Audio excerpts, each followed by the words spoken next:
इस रणनीति से अगड़े पिछड़े में बटे हिंदू समाज को साध रहे सीएम योगी ये भाव जगाकर बड़ी लकीर खींचने का प्लान। विधानसभा चुनाव में अयोध्या की मिल्कीपुर और अंबेडकर नगर की कटहेरी सीट की जिम्मेदारी लेने के सीएम योगी आदित्यनाथ के फैसले को भले ही सियासी कदम माना जा रहा हो, पर इसके मायने दूरगामी हैं।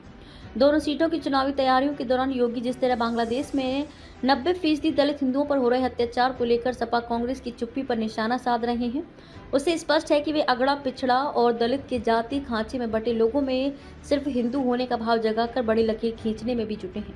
इस उपचुनाव के बहाने योगी जिस तरह प्रखर हिंदुत्व के एजेंडे को धार दे रहे हैं, उसका असर उपचुनाव में ही नहीं बल्कि 2027 के चुनाव में भी देखने को मिल सकता है। दरअसल अयोध्या भाजपा के लिए प्रतिष्ठा और आस्था का बड़ा केंद्र रहा है, इसलिए पार्टी को ये उम्मीद थी कि लोकसभा चुनाव में फैजाबाद सीट पर जाति वोट बैंक नहीं बल्कि हिंदू वोट बैंक के बल पर चुनाव जीत लेंगे, लेकिन परिणाम इसके उलट आया।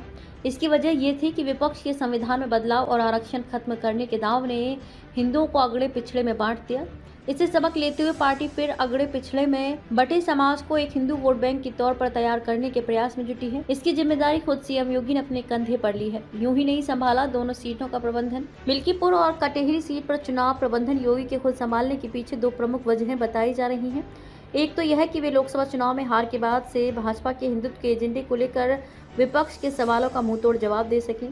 दूसरा ये कि रामनगरी की धरती से अगड़े पिछड़े में बटे हिंदू समाज को फिर एकजुट करने की मुहिम शुरू कर पूरे प्रदेश के दलित और पिछड़ों को विपक्ष की कूटनीति के बारे में जागृत किया जा सके। दोनों सीटों पर हाल में हुई सभाओं में सीएम ने जिस प्रकार भाजपा शासन में अयोध्या में हुए विकास और उससे मिली नई पहचान का जिक्र कर अयोध्या वासियों को इसे बचाए रखने के लिए प्रेरित किया, वहीं नकारात्मक शक्तियों पर यहाँ की जनता को दिखावटी सम्मान देने का आरोप लगाकर सचेत भी कर रहे हैं। सीएम के भाषणों के सियासी निहितार्थ निकाले जा रहे हैं। हिंदुत्व का साफ संदेश। सीएम के भाषणों में सबसे ज्यादा फोकस बांग्लादेश में हिंदुओं पर हो रहे अत्याचार पर रहा है। इसमें भी सबसे अधिक जोर इस बात पर दे रहे हैं कि इस मुद्दे पर विपक्ष के लोग चुप्पी साधे हैं। योगी ये भी जता रहे हैं कि हम हारे या जीते, लेकिन कोई हमें हमारे मूल्यों से भटका नहीं सकता।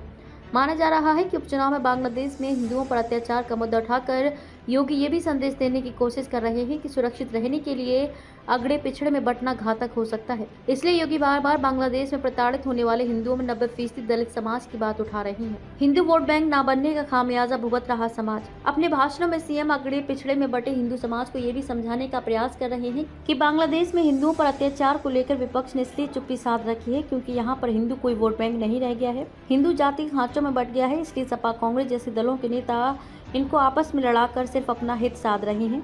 इन जातियों के हितों से उनका कोई लेना देना नहीं है।